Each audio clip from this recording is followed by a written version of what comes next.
Hello everyone, welcome back to the Grassroots Football Project. Today I'm joined by the infamous Tom Anderson. How you doing, mate?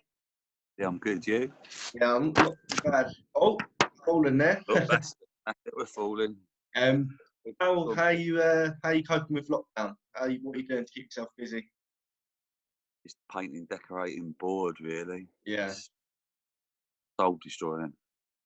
definitely, mate. It's hard work. It's What about with the kids? Obviously, Tommy getting out, doing anything with him, or bits and pieces. He's more into his computer at the minute, so he goes for a walk with his mum and stuff. So not a lot really. yeah, it's hard. Very hard. Right, let's Guys get are much straight in. missing. Go on then. Let's get straight into it. So, talk about a bit about you with football as your background. Yeah. What was like the earliest memory that you sort of like think about football that grasped your attention? Playing football, really, it was like, as a kid, I'm 40, so there was nothing really else to do Yeah, apart from football around or ride your bike up and down the streets. So yeah, my mum and dad were quite strict, so I wasn't really allowed out, roaming around and stuff like that. So really, it was kicking football in the garden and then joining a local football club at the age, I think I was 8 or 9.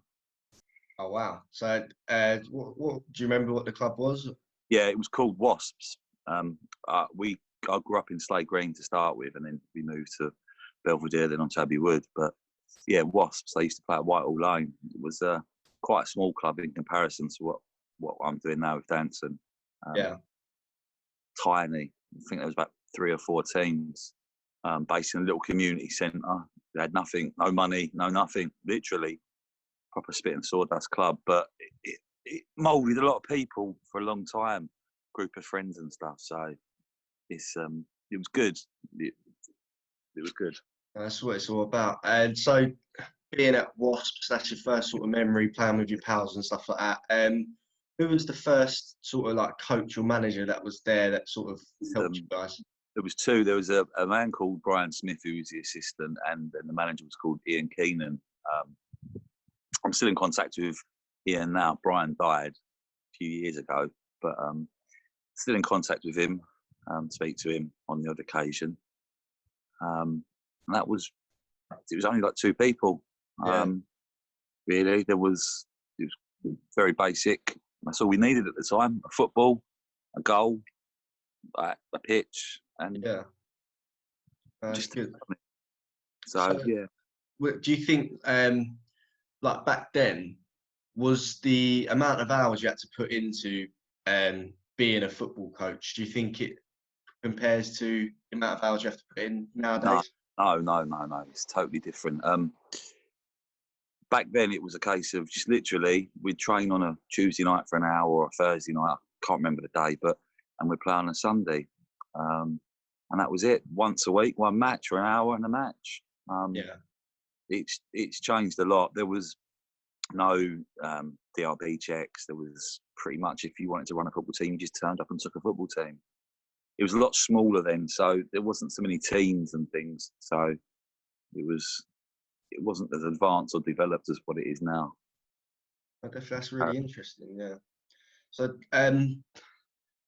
like sticking with that, was there much parent involvement back then, or? Parents would take you to the game and would just encourage and clap on the odd occasion, but that was it really. It's nothing like what it is now with parents and the interaction they have, and the problem. Don't get me wrong, there was arguments with parents on the sideline, but nothing to the level of what it is now with the involvement of them. So that's one of the parts of the game that's changed a lot. But talk about that later if you want. But no, we can talk about. So you played to a decent level. What was that like? Played decent level. Did all right, I suppose. District, county, successful school team. Won various cups and trophies as a kid.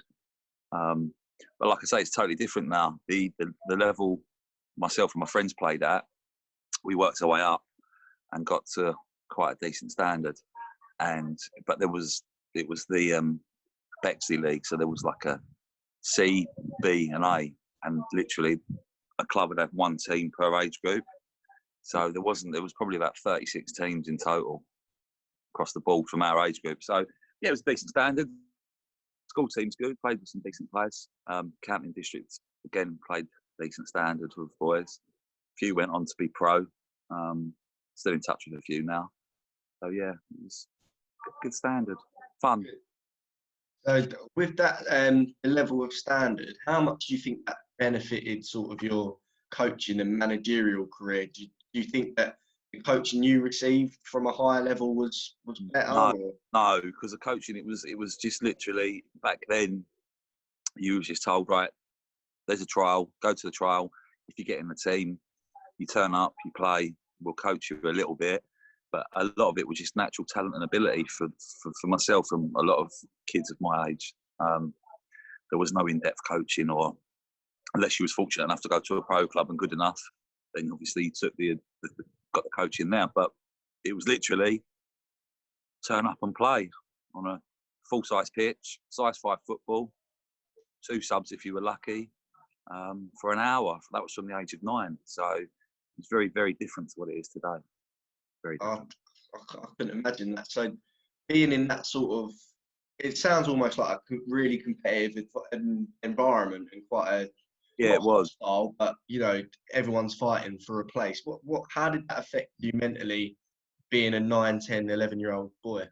It didn't. There was no mental health issues or anything like that back then. It wasn't spoken about. And to be honest, the attitude and mindset of myself and my friends back better than what you're playing against. That was the mindset. It was difficult to explain. It was just a case of didn't know any different. Yeah, just got on with it. Yeah, just got on with it. And obviously I was fortunate enough that I started every week and wasn't a sub, and if I wasn't a sub, I hated it. And yeah, so it didn't really come into our thought process. What it did do as we got older was made us very competitive, and the will to win was win, not all costs, but it was about winning. Anybody who says different is not quite telling the truth. Now it's different. Then it was about winning, succeeding. A lot more. That was what the emphasis was on. It was results driven. Obviously in Selkirk now, there's no published tables up to under 12s, whereas back then it was from 9 years old, and it was published in a local paper, and things like that. So it was a lot, but it was a lot smaller, and so it's different. It is different. It's quite a good insight as to what it was like back in your playing days. So, played through to an adult? Do you play quite a lot as an adult? Or? I played up to properly to about 16 or 17, and then discovered socialising. Then just lost interest in it, lost my way. Yeah, which is how a lot of young players go. Yeah, I was playing for Maidstone at 16. Then I fell out with the chairman, and then went and joined the local club, Slade Green. Quite close to my heart. I'd go down there every Saturday and watch them as a kid growing up. We'd play a county game or a district game or a school game on a Saturday, and then it was like the first chance of freedom I'd had. I'd be allowed, because, like I say, growing up, my parents were quite strict on my movements and what I did and what I didn't do. Not in a bad way, but just a bit overprotective. So I would be dropped at the football club to start with. I'd go down there all day, watch them play. And then come home, and as I got a little bit older, I could get the bus there, and then when I got old enough to get on the train, I'd get a train from Abbey Wood to Slade Green, and watch them play. And I left Maidstone on a bit of a cloud, signed for the Kent youth team, and with the intention of also signing for the first team as well, and had a row with the chairman, and then literally stopped, and Dad said, "You shouldn't stop, you need to carry on playing." And so I went to Slade Green, which was playing in the Kent County League then, or Kent Suburban League. It's a good standard. Dartford were in it. There were some good teams in it. Here from Belvedere, and played in that. So I was playing in that when I was 16 and a half, 17 for a season, and I lost my way. It's what it is. Live and you learn, to be honest. Wouldn't change it, but could have done more. But anyway, that's for another day. Okay. So, obviously, you spoke about it a lot. Played to a good standard. Played men's football quite young. Now we move on to your coaching career. What got you into that? Well, my girlfriend's son wanted to play football, and his dad took him to, I think it was Dartford, and he went for a trial, and he was told he wasn't good enough, and it broke his heart, and he was really upset by it. So we sort of fell on Danson, really. I was looking around just to help out, and said there's a team that looking for players. So we went down there, and yeah, he had a kick about, and they didn't have a coach. So one of the parents volunteered to do it, and obviously I've played football, and I thought I haven't got anything to do on the weekends, and my job allows me to be able to get to training and stuff early. So I said that I'll help, and it sort of evolved from there, really. And it was, yeah, so it evolved from under eights, start with, and then the guy who was managing it was a parent. He couldn't do it anymore. His son wasn't really committed to it, so I sort of took over. And fortunately for me, Tommy's dad, who we get on quite well, said that he'd help me. So we took the team on from 9 till 11 until you jumped on board with us. Yeah. So yeah, it's quite interesting. But like, you see a lot of grassroots teams, the coaches are usually the parents and stuff like that. And in this case, it's different because well, stepdad and friend of everyone else, but you just thought you'd jump on it just out of the goodness of your heart and wanted to do something. Again, I never got. Well, I did get rejected, but not to that level at that age, sort of thing. Yeah. As a kid, and to see a child be told you can't play football because you're not good enough without being coached or taught or have any knowledge. Yeah, it's mind-boggling. It is, and like, I sort of thought about it and thought what my wife and my group of friends that I've made, like 40 years or 35 years later, I'm still friends with them, and it's important. And Tommy wanted to play, so I can do the basics. I can teach him how to kick a ball. His dad can teach him how to kick a ball. But then you suddenly realise it's more in depth than that, and a bit more difficult and a bit more complicated than that. So yeah, it was a bit of an eye opener to start with. But like I say, I was lucky that obviously Mal, Tommy's dad, helped a lot massively. Without him, I don't think we would have kept it going at times because it was hard and it was difficult. Yeah, no, it's good that you get that support, and a lot of teams do, a lot of teams don't. So it's good when you can get that support from people. You're a level 1 coach, right? Yeah. How far into your years at Danson did you decide to do the level 1 course? Straight away, I had to do it away. I had to do it straight away. So now, because of the DBS checks and stuff like that, and also as well, my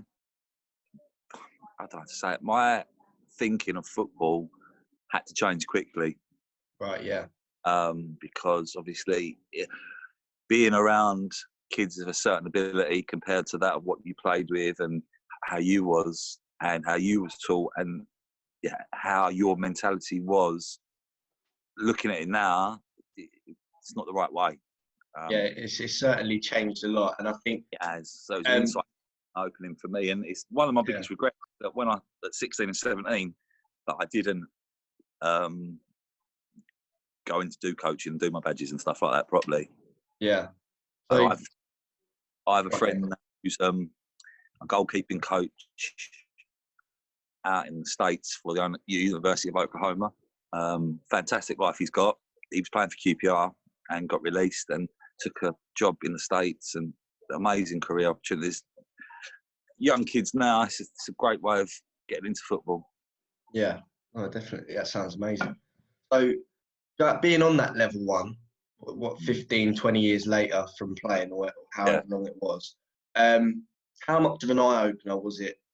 Because it certainly was for me, and I've been coached by a more modern generation, but it's definitely how much more did you learn from that?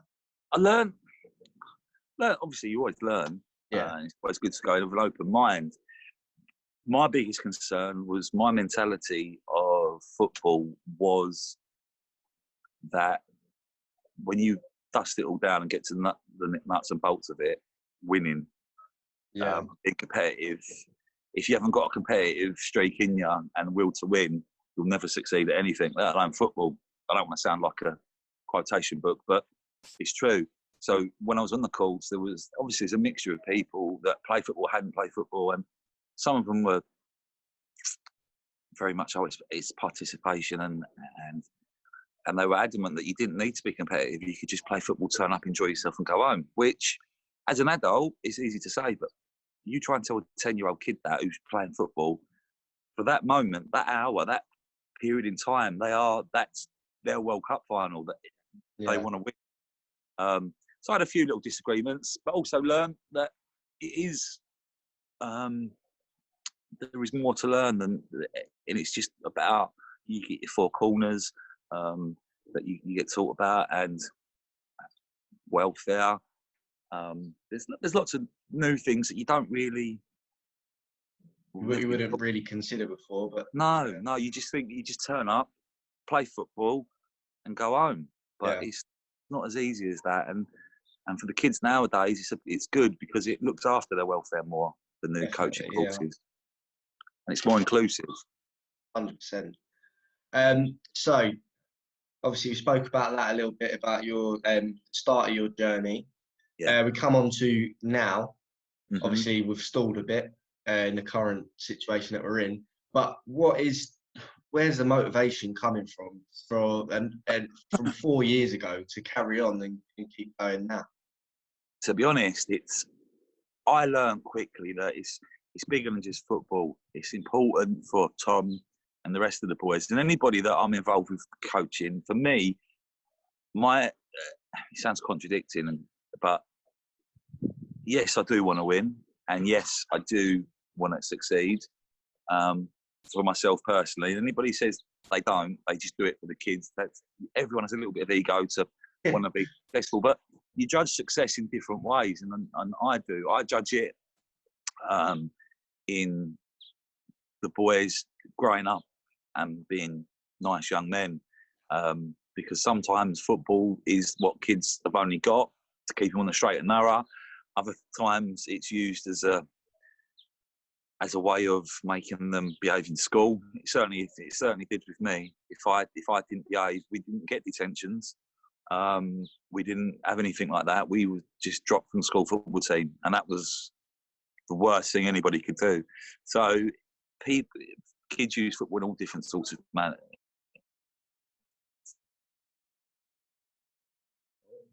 Again.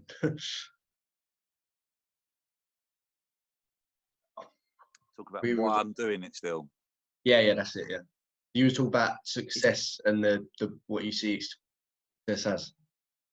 Yeah, success for me, and the reason I do it is so these group of boys that learn values that you get through football and sport, and you basically so that I do it so these kids have something to do at the weekend, and also that they learn life lessons and life skills. Not nothing major, but just be nice to each other, be kind, support each other, have empathy for other people, and be friends. Importantly, what the things you learn now that you'll know, and you don't forget the things. Like I look back on my playing days and wish I could go back tomorrow because it's an innocent time and it was fun. And these are the things these boys need to take in, and because they're 16, and when they get to 16, a lot of them stop.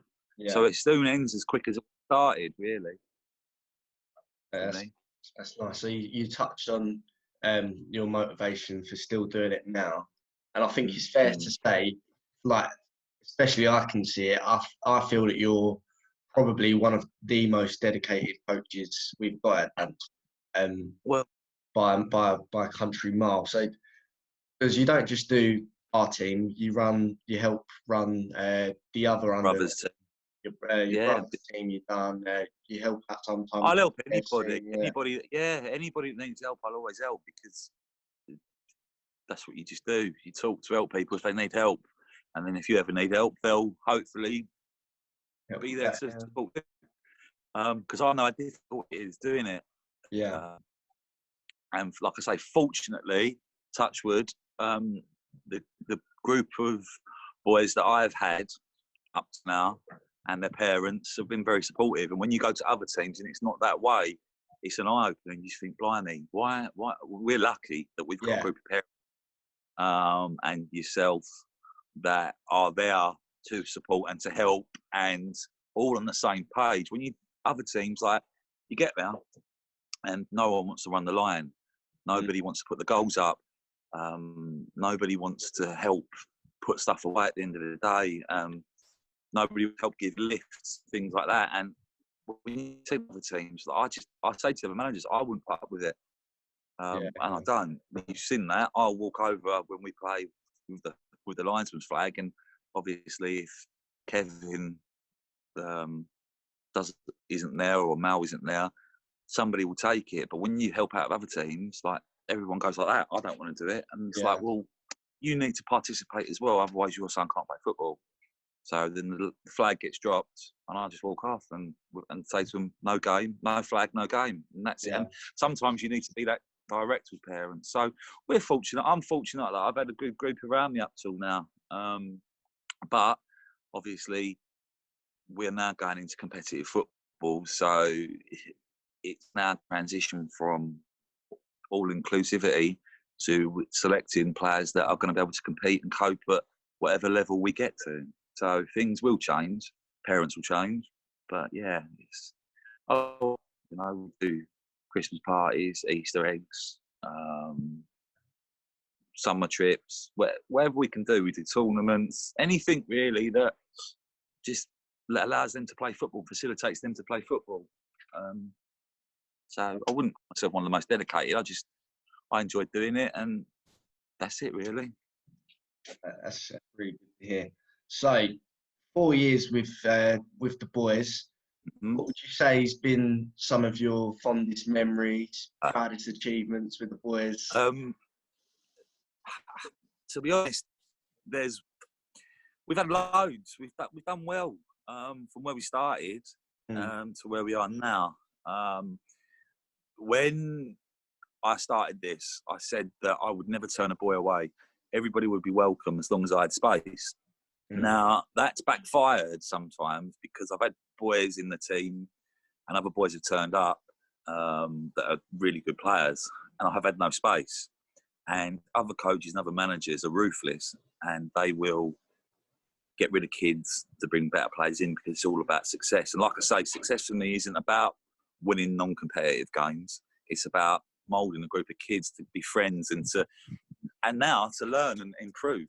So yeah, so like I say, it's been a very inclusive surrounding and environment. So when we first started, we had boys that didn't know their left hand from their right hand. They couldn't kick a ball. And we started obviously the season starts August, September, and we didn't win a game until December, and we were getting beat heavy every week, and boys are coming off crying, despondent, and to me that's alien. I've never had to deal with that. I always was in a good side, winning cups, trophies, medals, all the way through. So to get your head around the fact that we still got to keep going and motivating and coaching and improving them. The proudest part was when we had our first win. I remember it was a freezing cold December morning, and we were playing five-a-side. So it was 2 games you play, and we won the first game. And I could have cried. I was so happy for them. And then we won the second one. So when they come off, it was like literally they had won the World Cup, the Champions League, the Premier League, all at the same time. Yeah, that will go down as obviously the proudest moment and the best moment, because it was the first milestone that we had. Yeah. And then just to sort of put that in perspective for everyone listening, that was December. The season started in September. Am I right? Yeah. But that's quite a lot of weeks for them to be And we'd playing. play 2 games. Yeah, it would play 2 games every Sunday, a home and away game in like under 8. So you'd play like 10 minutes each way, I think. Yeah.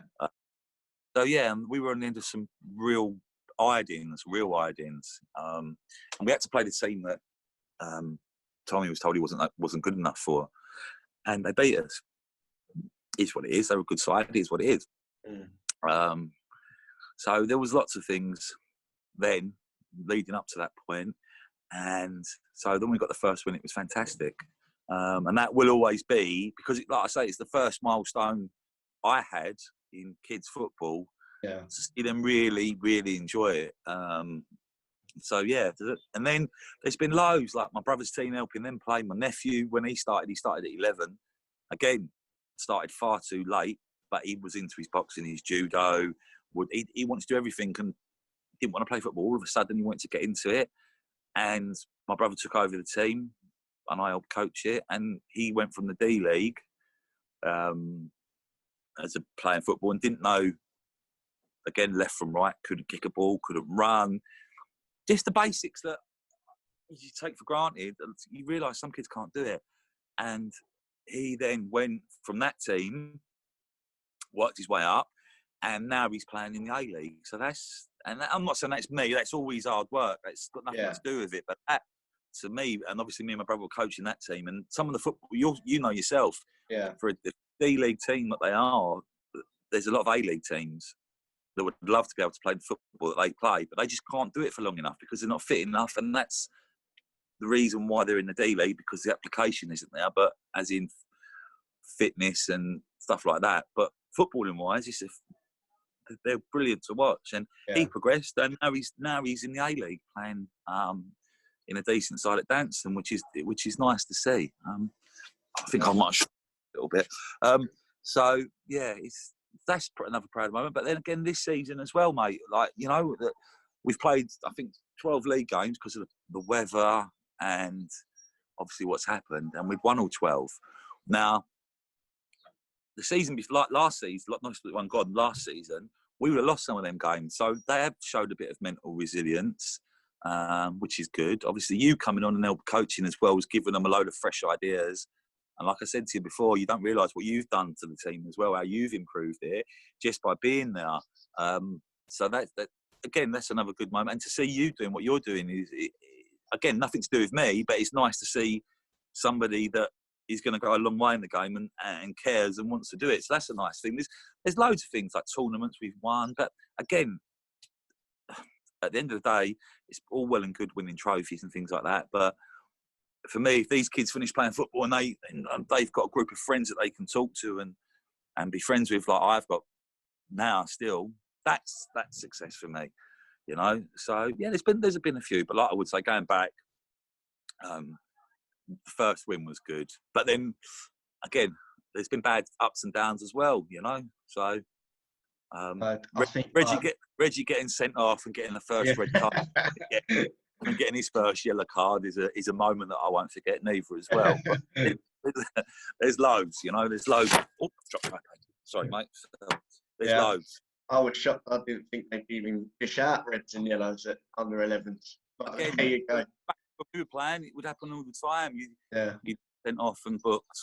But yeah, that's another moment that I won't forget. But like I say, there's been loads, mate. There's been loads, and hopefully there's more to come. Proud moments, you know. Who knows? We don't know when we're going to get back yet, do we? No, of course. So we spoke about some of the heights of grassroots football in terms of emotion.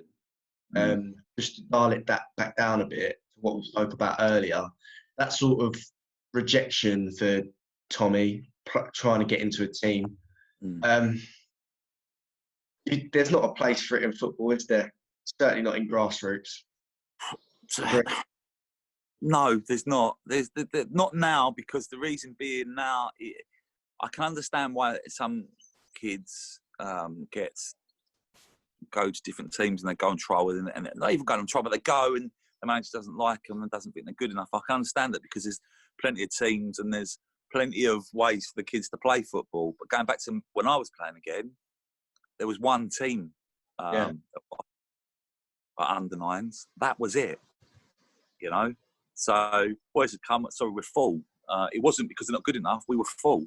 But now, yeah, there has to be levels. But a lot of that is as well, when you first start off and you're under 8 or under 9, a lot of that's luck.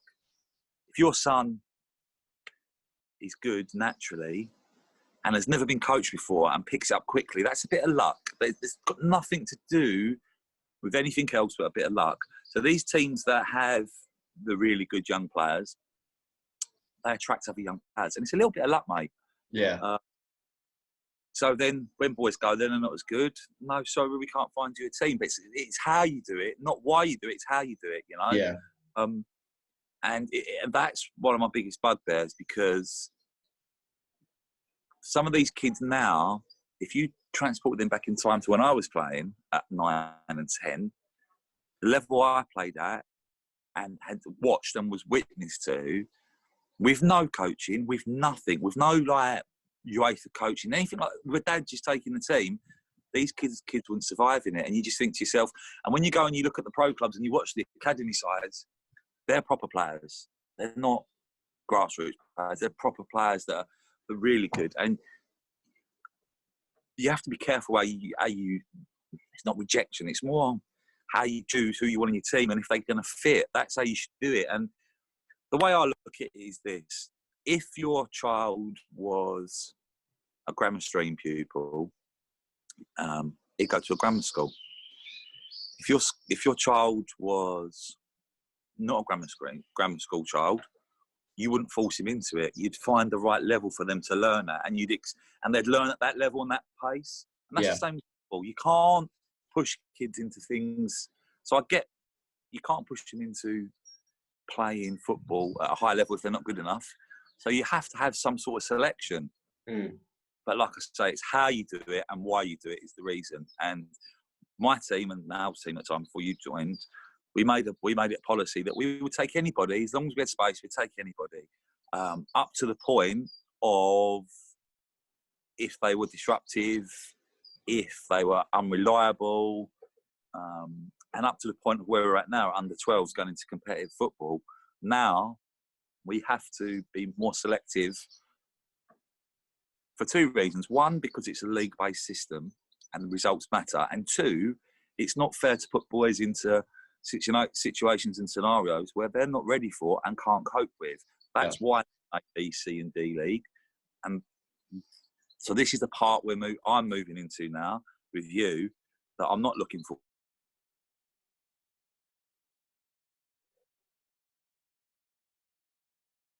You crashed again, mate. Talking about rejection, sorry, mate. Yeah, so, yeah, that's rejection. It happens. It'll happen all the way through life. It'll happen all the way through your footballing career. You will be rejected at some point. It's like, as a manager and a coach, it's how you do it and why you do it, not... That's the most important thing. Yeah. So do you think these coaches that are coaching decent level of players and maybe can't bring in these other players that are trying to get in, do you think they have sort of a duty of care to help them find a team? I know they're not really part of their team, but they're representing the club and themselves as a coach. For me, I could look up and say, Taylor, you're not good enough. You're not playing for me. I don't want you in the team anymore. That's what would have happened when we were kids. Yeah. It's the wrong way to do things, you know. If I sat down and explained to you the reasons why and what's going to be beneficial for you, firstly, so the individual is more important than the team to start with. Matters like this, you know, because they're a child's welfare, and like you've had them for 3 or 4 years. It's just like a stranger coming up. It's someone you know and you've got some sort of bond with. So you have to have a little bit of respect for them and their parents, and you have to be honest and open and say, look, your child's going to struggle at this level. He struggled at the level we're at now. We're going up to a higher level. He needs to play with boys of his own standard or ability for his development and his welfare, as well as the teams. But that's one way of doing it. Or I could look up and say, he ain't good enough, we don't want to sign him anymore. That's not right. You don't. Yeah. That goes against everything that I stand for, in that aspect. So it's how you do it, mate, not why you do it. Definitely. Okay, we're going to move on now and talk about the situation we find ourselves in now. How do you see any light at the end of the tunnel? No, I don't, to be honest. I don't. You can't expect football to go back to where it is anytime soon, when social distancing is going to come in. It's going to change. The world's changed forever now. So how we do things is going to have to change. And until it is safe for everybody to go back and play football, we have to wait and be patient. It's driving me mad. It's driving you mad. It's driving the boys mad. But their health and their family's health is far more important than kicking a football around on us. And that's important. My dad's not. He's in the vulnerable category, and if he catches it, it'll kill him. You know, and there's other parents like that, and there's other children like that as well. So we have to be sensible, and we have to, as much as we want to go back, we have to do it at the right time, and be sensible about it. I can't see us going back September, to be honest, and then obviously the league format might change. Who knows how they're going to do it? But I can't see Grassroots going back till September, and even then, they might. How do you, when you've got 400 people on a Sunday at Danson, there's too many people. You can't social distance. Yeah. You know, so it could possibly be until they get a vaccine, which is next year. Who knows? I just think we're looking at September before they even think about doing it. Hopefully I'm wrong. I hope get doing that May out of the way, July, August. They say, yeah, you'll come back. I'll be over the moon with that. But realistically, September. But just don't know, mate. It's difficult, isn't it? It's difficult. Certainly is. Do you think that behind the scenes, the Grassroots FA, they're working hard to get back, or how do you think it's going behind the scenes? I think they're governed by what the government say, but also as well, there will be clubs that will go under through this because they've lost out a lot of revenue. Yeah. And there will be lots of changes. The FA can't do anything. Grassroots can't do anything until all they can do is put the safe measures into place once we return. But they will be guided by the government on that. The league we play in the Selkent League, again, she hasn't even come out. The lady who runs it has anything. So again, there's little small independent clubs that are going to struggle financially, and also big clubs like Danson. They've got loads of overheads to pay for, and without money coming into the club, it's very hard. But then again, it's very hard for everybody. Yeah, you know, people out there can't put food in their cupboards at the minute. So, in perspective, it's not as important as the other stuff, but certainly is a challenge. Do you think that the professional clubs, the top clubs, they have more of a duty of care to sort of help and aid the grassroots community? There's lots of money slushing about in grassroots football. The problem is from what I see, there's so many clubs now and so many boys that want to do it. You could give a grant to every club and it still won't be enough because it's continuously evolving.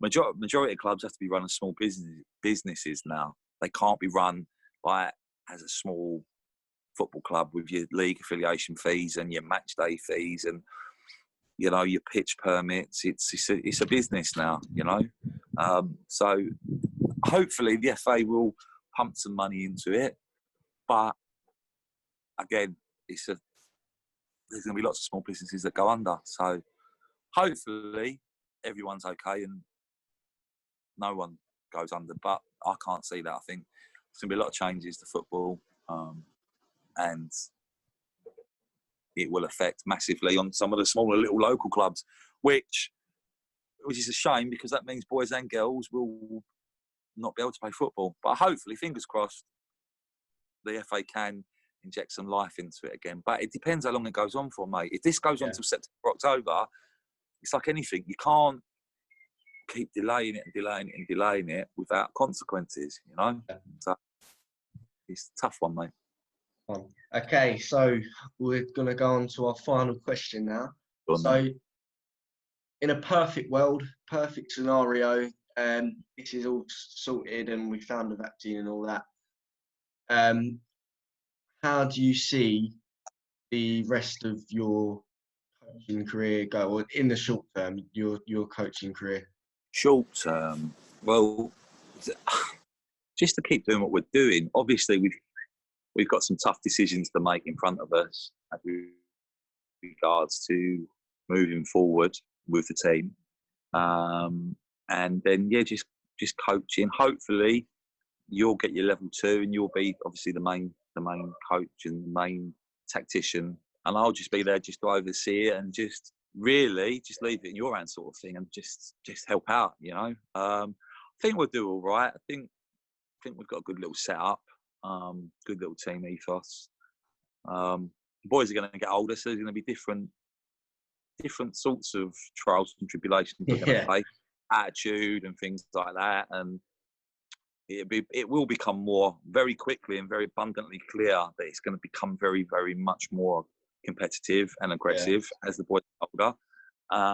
So yeah, and obviously as well for me, as you know yourself, I enjoy doing things with older kids, the tactical side, the patterns of play and things like that, just stuff that I was taught, and just things what to look for, and just that you can implement a little bit better, a little bit more detail with older kids. So as I get older, that'll be good to do. But hopefully, fingers crossed, mate, we can get back and just see where this journey takes us. Hopefully, we can.